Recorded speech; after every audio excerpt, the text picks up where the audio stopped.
waaw asalaamaaleykum waa àdduna asalaamaaleykum waa Sénégal ñu ngi leen di bëgg bu baax a baax tey nag ñu ngi fii ci Bëgg Ndongo TV international ndeysaan tamit am gan bu mag a mag daal muy tamit ndeysaan Cheikh Diagne jóge ba Mauritania ñu koy bëgg bu baax a baax tamit nekk gan bu mag nekk l'ambassadeur de la diaspora di teewal Ndongo Lo au niveau de Maroc Casablanca Mauritania kon Cheikh Diagne naan bismillah ñu ngi leen dalal ci studio bi Ndongo TV international Saawoon bëri Cheikh Diagne waa ñu nuyoo Ndiaye maa ngi lay ziar maa ngi lay ziar. asalaamaaleykum Club VIP. ndeysaan. kontaan naa gis naa Bëgg Ndongo maa ngi si studio bi. lii lan la. waa Diagne. dañ lay dalal bu baax a baax. waaw bisimilah wax tamit ndeysaan soirée bienvenue ici au Sénégal. merci beaucoup. wax tamit Bëgg Ndongo. ndeysaan international. dañ naan déggante rek. nga nekk ba Mauritania. waaw loolu yàgg na ndeysaan ñu bu bokk tey. muy groupe VIP bi. xam nga di teewal Ndongo Lo ndeysaan chaque année si saa ba lépp fi nga doon passé. xëy na tamit liggéey bi motal rek moo la xaw a téye xaw na fajali. mais Diagne ñoo nuyoo waa Sénégal. waaw waa Sénégal maa ngi leen di ziar di leen nuyu bu baax di am mbégte si ñëw bi ma ñëw fii Sénégal ñëwoon naa pour yeneen mais dama ni woon sama ñëw mënuma ñàkk jaar si studio bi mënuma woon ñàkk ñëw seet si waa kër gi waa groupe VIP surtout ki nga xam ne mooy Bëgg Ndongo nga xam ne moom mooy sunu pionnier mën nañu wax mooy ki nga xam ne moom mooy fondement wu groupe yëpp yi nga xam ne moom si Ndongo Lo donc mënuñu ñëw ba Sénégal te am tuuti jot te duñ ko si may dara lu nga xam ni donc si suñu temps la te temps bi suñu temps benn la donc lu ñu moom moo ko moom donc temps bu ñu am dañ ko siy jox comme ça mu nekk occasion nu ñëw si studio bi mën a wax ak àdduna yëpp ñi nga xam ne fan si Ndongo Lo lañu si àdduna bi ñu mën a wax ak ñoom xam nga waa VIP surtout waa VIP yi nga xam ne ñoom ñooy suñu kër mooy kër gu jiitu yeneen groupe bi doog a ñëw parce que ñun VIP la ñu gëm VIP maam Cheikh famille la ñu gëm depuis Nouakchott ma koy animé foofu di nga bëggee tey yàlla def ma ñëw fii si studio bi jàkkaarloog Bëgg Ndongo donc à travers Bëgg Ndongo may ziar ñëpp fans yëpp soxna Nabou gars yëpp bu ma lim su ma limee damay jum kontaan naa lool fi li ma ñëwee fii tey dama am mbégte bu extraordinaire waaw. waaw kon li ma lay soxla rek wax nga ndeysaan Diagne na comme ni nga waxee ne rafet na trop. waaw di wax ne ndeysaan xam naa nag bu yàgg dara daa quelques jours rek suba la sax lundi maa bi. waaw lundi la kay lundi le 23. le 23 lundi le 23. mooy sama anniversaire mooy sa anniversaire. ren nag nga gis lu raar parce que ren da nga jóge ba Mauritania. ñëwal anniversaire bi ñëw ba fii Dakar pour passer di sa anniversaire. waaw ak say rakk rek. waaw tey nag say rakk ñu ngi fii. loolu dina nekk am solo bi ndeysaan ku mel ne wax suñu ñaar daan defal ndeysaan. suba anniversaire bi mooy la sa anniversaire. waaw suba waaw loolu dina ma neex su ma mënee am moom dana ma neex lool parce que loolu day am si kër gi la ñëpp si kër gi la. donc sama anniversaire le 23 la. donc ma essayé caler sama voyage pour que le 23 fekk ma Dakar ma mën ko fêter ak sama waa kër waa groupe VIP Mame Cheikh donc loolu dama ko calculé ba nga xam ne benn fois fii may fekk déglu li déglu ma. non non non non non. ah da nga bëgg ma jox la animation Nouakchott. non non non. non non non non non. ay waay. non non non. Pape Sène. non non non non non. non non non. suba non non non non. gannaaw suba la anniversaire bi. waaw kon noonu la demee wàññi ma ko. le 23. le 23 du yomb. le 23 incha allah le 23 juillet mooy sama anniversaire. donc fii la ma war fekk si Dakar donc fii laa koy fêté ak waa groupe VIP Mame Cheikh. donc nag gars yëpp génn le 23 incha allah man animé wu ma parce que man la ñuy fêté donc du ma animé da ngeen may animé. donc ku nekk foo nekk nekkal DJ foofu nga animé envoyé si kër gi. xumbal kër gi incha allah le 23 moom li ma bëgg mooy suñu mbokk internet yi waa Facebook ak YouTube suñu mbokk internet daal képp ku bëgg Ndongo Lo képp kuy teewal Ndongo Lo dama bëgg tamit nga def vidéo interview vidéo def happy birthday souhaité ko Cheikh Diagne Niang képp na vidéo bi boo ma ko envoyé ba ma ko WhatsAppé rek dinaa ko posté sur Bëgg Ndongo TV international le 23 juillet dama bëgg dama koy wax di ko waxaat encore une fois lundi le 23. waaw lundi le 23 suba le dimanche incha allah mais ginnaaw suba le 23 juillet c'est l'anniversaire l'ambassadeur Ndongo Lo c'est qui c'est Cheikh Diagne Niang mu tëj. le 23 juillet dama bëgg nag fu waay nekk ci diaspora bi monde bi yow Papa Sène soxna Nabou Néné Fall waa VIP Néné Fall ñëpp fu waay nekk ba ci soxna Aïcha Mauritania fu waay nekk na def zinab loolu yomb na trop def happy birthday Cheikh Diagne Niang lii ak laa nangam sax foofu la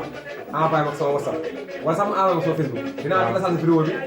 jàllale ko Bëgg Ndongo TV international parce que Cheikh Diagne Niang ki ngay defal tamit dafa nekk ko jàll parce que nga bëgg Ndongo Lo ba mu jaral la ñooy jógee dëkk na mu soree Mauritania ñu ngi Sénégal xam nga loolu la ko féetee Mauritania mais defu ko dafa def déplacement lépp ñëw ba Sénégal xam nga préparé ko fekk ko fii loolu dafa nekk benn nga te tamit maam Cheikh Niang kenn du ko sa biir xam nga danga wax tamit ndeysaan fa mu nekk mu def zinab woyal ko souhaité ko xam nga toujours incha allah merci beaucoup kon kontaan naa lool. wax dëgg xam naa demee moom tamit war nañu am effet benn doxantu ba ndaw ñu war a doxantu rek wax baaxul mooy loolu mais xam naa incha allah teel na suuf bi incha allah danañ am na ñu war a dugg. ñu ne waa VIP bi groupe yëpp ànd si ak tamit ak Awa Bakar Mbaye Thiam ak gars yi yëpp daal waaw. ñu bëgg waa gars yi baax a baax mais nañ bàyyi son bi. VIP. mais Diagne bi mën naa laaj ndax mën naa laaj par exemple Diagne. waaw yan son yoo gën a nekk ci Ndongo Lo quoi. waaw son yi ma gën a neex moom su ma ko bëggee lim moom bu jóg ah. comme par exemple waxal bu la neex ma parce que dañoo war a tàmbali anniversaire bi nii xam nga day desal. waaw mais anniversaire bi da ngay commencé anticiper. man en tout cas am na benn woy bu nga xam ne moom man si woy yi ma gën a neex la bokk mooy bi muy woy Pape kër fi mu woy ndey ji ak baay bi. doomu baay. non pas doomu baay même doomu baay bokk na si mais am na bu gis mooy bi muy woy ku am kër ndey am kër baay. xam nga loolu boobu bokk na si nga xam ne moom gën a li ma gën a neex la bokk. mooy barke baay bi. barke baay barke baay boobu am na solo. parce que foofu yaay lay woy di woy baay di woy doomu baay bi lépp si biir. lépp si biir parce que booy yaay bi neex na ma bu woy papa neex na ma mais boobu moom dafa ji dafa posé si famille la woy. te famille moom mooy fondement. donc famille moom mooy fondement. moo tax boobu mooy sama meilleur morceau. mooy barke baay bi. waaw boobu si jola la woy woy ko si soirée. kii bëgg na ko TV la. ma ngoog kaay. waaw bii mooy sama meilleur morceau. ñu dem digg.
fii dafa loolu dafa wax fii lu am solo parce que tey dañuy vidéo tey bëgg Ndongo TV instant nga ñëw tey vidéo na diis fii dafa am solo am na fi mu waxee ni loolu dafa sa yaay di ko defal yaayu keneen léegi loolu dafa bëri ci dëkk bi ñu gis tal waaw nit ki parfois rek ñoom si seen yaay dañuy bàyyi seen yaay lekk sombi sax ñu ngeen di wala leneen noo jàngatee waaw loolu dafa bëri si jamono bi loolu comme li ko Ndongo waxee rek nga bàyyi say waajur dëgg la nga bàyyi say waajur defaloo leen ngay defal ay waajuru jàmbur wala ngay bàyyi sa njaboot ñu xiif ngay defal njabootu jàmbur loolu yëpp am na ñu ngi koy gis te loolu lu koy waral bon mënoo xam réellement la moo ko waral mais loolu réer bokk na si ak ñàkk yar ñàkk xam nit ki boo xamul xamoo rek parce que fekkee kenn yaru la si ni ñuy téye waajur ni ñuy téye njaboot yow nga dem ba am leneen lu nekk si biti loo xam ni yow loolu moom nga jël tekki si kaw loolu kaw famille bi ngir lan ngir bëgg am succès feneen bëgg fa am tur feneen parce que xëy na si tur bi sa kër biir kër xëy na boo ko amee foofu xëy na yaakaar nga ni amoon na njëriñ pour nga am succès si mbedd mi nga wutal succès yaa ngi ko biir kër gi. dëgg la Diagne. bëgg siiw si mbedd mi bëgg siiw si àll bi fu ne nga siiw fa ñu ne diw moo baax diw moo baax diw moo def lii amul sens. jàmbur yi wax ko fekk sa waa kër ñoo ngi dee xiif li ngeen waroon defal def loolu leen ko ñoom ñu ngi lay xas mais jàmbur yaa ngi lay gërëm donc gërëmu jàmbur yooyu du egg fenn parce que yow ñaan bi la jik mooy ñaanu ñi la jóge sa deret mooy sa waajur wala sa njaboot sax say doom sax da nga leen di defal seen ñaan dafay am si yow solo say waajur boo defalee foofu mu gën a fort sax mais parce que say doom yow yaa am si ñoom responsabilité yaa war a dundal yaa war a toppatoo balaa ngay toppatoo keneen ak keneen ça ne veut pas dire que boo gisee kenn ko war dimbali doo ko dimbali mais bala nga ngay defal jàmbur na njëkkee sa say mbokk ba pare dëgg la ku ne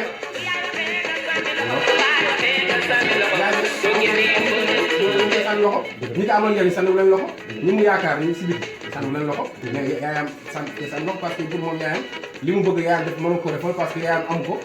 yaay keneen lay wuti parce que succès lay wuti yaay keneen la ko yaakaar wala bàyyi keneen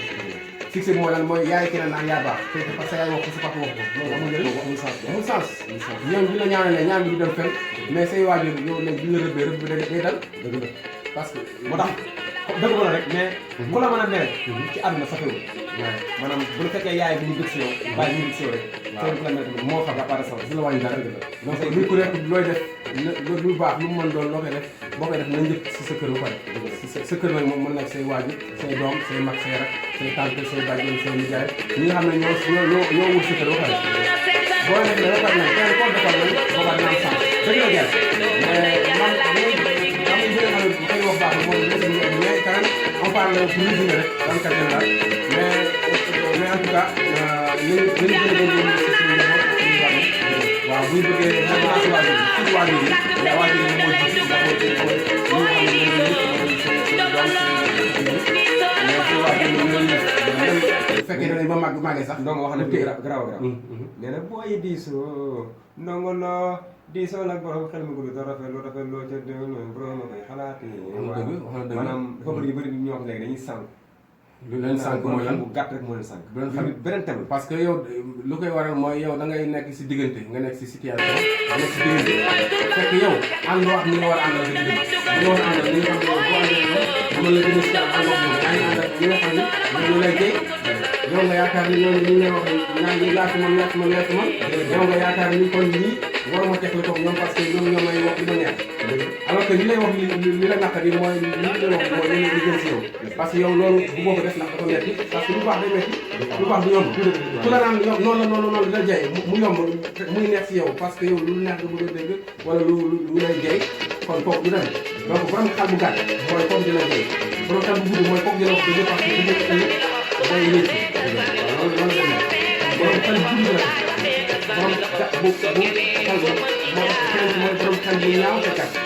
kooku mooy ki nga xam ne moo lay sànq borom xel bu gudd te kat mooy xool ba si kanam dëgg la mais gannaaw bi ñuy jeex man sama lancé ko après ñu tëj nag ñu tëjee ko waaw son bu ñu war a tëjee xanaa xarit xarit xarit bi nga mën ah en tout cas ñun weddi wuñu ne am na ñun moom weddi wuñu ne am na ñun waa groupe VIP moom weddi wuñu ne am na mais xaw ma ñeneen xarit ni nga am ñeneen xamul nga dara mais groupe VIP moom nan di sama xarit groupe VIP moom ñun xam nañ ni xarit am na ñeneen waaw ñeneen xam samay xarit damay jubandool laa bëgg waya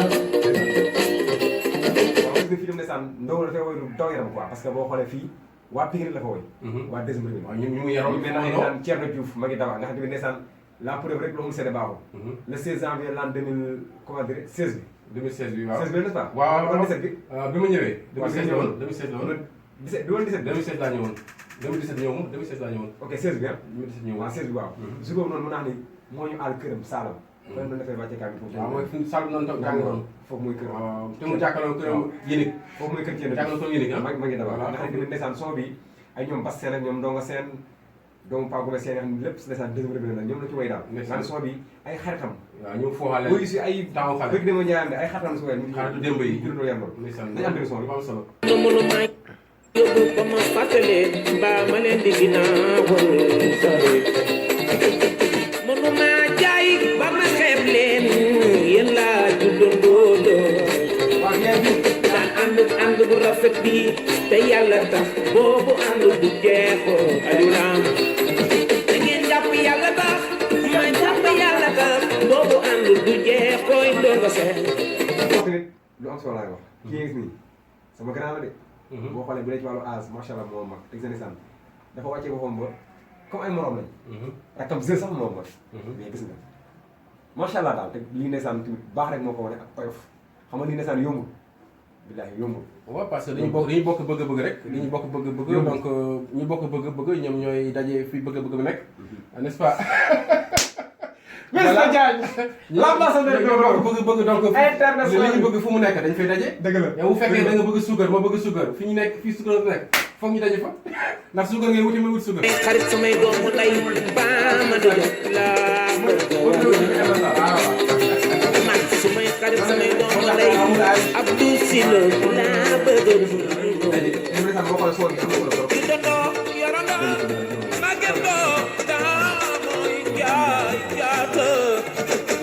sumay xarit sumay doomu ndey ñama daan fa walla bëgg wayaloo bu njëkkoon Cerno Seku teel a ñàkkee yeey bu njëkkoon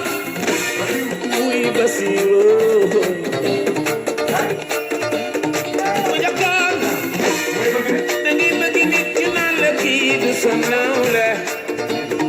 bu njëkkoon mu di bëgg naa leen musuma leen fàtte te du am ñaanuma ko yàlla wi Aliou la mooy sama waajal bu njëkkoon da ngay bëgg nit ñu naan la kii joolaal waaye léegi loolu dañ ne fi ko naate ndox ndongolo mooy tànnal boppam Abdou Sylla kooku waay la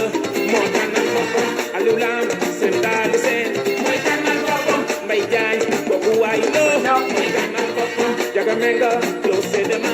mooy tànnal boppam Bekaay sama waajaangi mooy tànnal boppam Cerno Juuf ma ngi dabaane mooy tànnal boppam Baseen sama waajaangi mooy tànnal boppam yéen samay waay bëgg naa leen xaritoo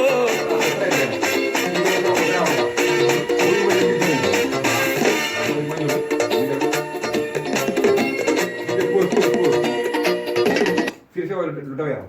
xam nga nee na fii wayu ma leen ngir dërëm bee wayu ma leen ngir àdduna yee nga la ku ma jàppe dunia bàyyi naa looy xaritoo kon xam nga artiste léegi dañuy way ngir dërëm dëgg la loolu bi ko noonu nga waxee ak léegi yàgg na ça veut dire que loolu du tey la am na bu yàgg mais seulement que léegi dafa gën a law mais foofu fi ko nangu doon woy di ko signalé fekk loolu lu yàgg la si jamono yooyu nangu daan woy jamono yooyu la ko nangu woyoon donc boobu fekk na lii amoon na ñuy woy ngir dërëm ak di woy pour tour wala yooyu te moom dafa woy li nga xam ne moom la yëg moom la dund xaaru si dara parce que ñii mooy Pikine man booy laa waaye xam naa ne bu baax ay gànnaaw yu bien ñooñu mën naa xam ne ñëw sa waay ñu juróondoo yarandoo ca deuxième numéro muy ko ñu ndeysaan Pa Goumba Sène Alaaji Goumba Sène ndeysaan waaw wuri la woon ci dëgg bàyyi ba dëgg turam loolu koñ bala gànnaaw mooy ñëpp koñ ma leen def waaw loolu dafa am solo wayu ma leen ngir dërëm beeku wayu ma leen ngir àdduna yee nga la bul ma jàppe dunya bàyyi naa la xaritoo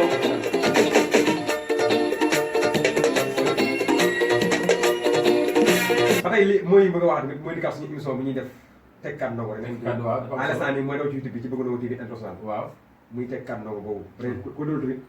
lii ma ko doon muy loolu li ñu laaj noonu muy àndandoo xarit ak doomu ndey ne ñetti xeetu mooy yi nii ay xeetu àndoo lañ ñu àndal nit mais bu ci nekk yaa différent àndandoo ak xarit ak doomu ndey ñett yooyu ñu teqale leen mais tamit yaakaar naa gars yi moom ñi ngi suivre gars yi daañu ñëw jox seen ay réaction parce que dugg si émission boobu waaw loolu man xoolaguma nga xam ne danaa ko xool waaw ba xam àndandoo xarit doomu ndey dafa yemul daale non ba tax na daal ki nga yamal jikko tolloog moom ngoro moom nga mën a àndale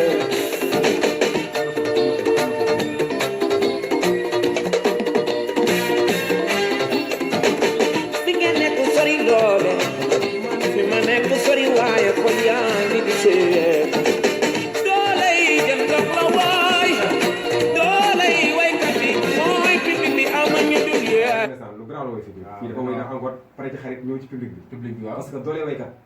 public bi la muy doon doole jën mooy ndox ok mais nag ndeysaan li ñuy def mooy tamit ndeysaan Cheikh Diagne Naar dañuy ñëw tëj ku nga xam ne tamit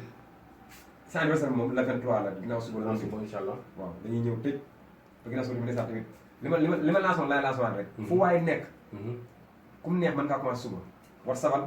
souhaité Cheikh Diagne Naar happy birthday sa anniversaire bon anniversaire woyal ko jël vidéo bi envoyé ma ko soo ma nga envoyé par WhatsApp 421 39 94 naa ngi publié sur Bëgg Ndongo TV international waaw fu waaye mën a nekk daal boo duggee Bëgg Ndongo TV international nga seetaan vidéo bii nii bokkoon ci anniversaire mën ngaa anticiper si anniversaire bi bokk si anniversaire kii nag mooy Cheikh Diagne Naar jógoon ba Mauritanie yaa ñëw teew ci studio Bëgg Ndongo TV international xam naa sax daañu war defaat ak yeneen vidéo mais lii moom vidéo de lancement la rek pour wax tamit Cheikh Diagne actuellement ici au Dakar waaw ñu woon seet si nag Bëgg Ndongo international Diagne nooy tëjee waaw kon li may tëjee rek mooy di wax gars yi rek ñu la jox rendez-vous lundi ñëpp rek ngeen ñëw participer si anniversaire bi ngeen ñëw waaw souhaité ñuy joyeux anniversaire waaw ngeen animé ma parce que maa ngi animé léegi tey ma bàyyi animation bi te dina wax rek à bientôt incha allah maa ngi ziar Mame Cheikh ziar Pa Abdou ziar ñëpp sama nabu waa kër gi ñëpp waaw bu ma limee damay juum bu ma fàtte kenn moo tax ma lim waa groupe bi Mame Cheikh yëpp rek ak képp kuy fas Ndongo Lo maa ngi lay ziar di wax ni waaw maa ngi biir Dakar maa ngi gis Ndongo TV waaw maa ngi fi ay fan incha allah waaw ku ma bëgg a gis rek boo ñëwee si Bëgg Ndongo TV ñu ma ko fekk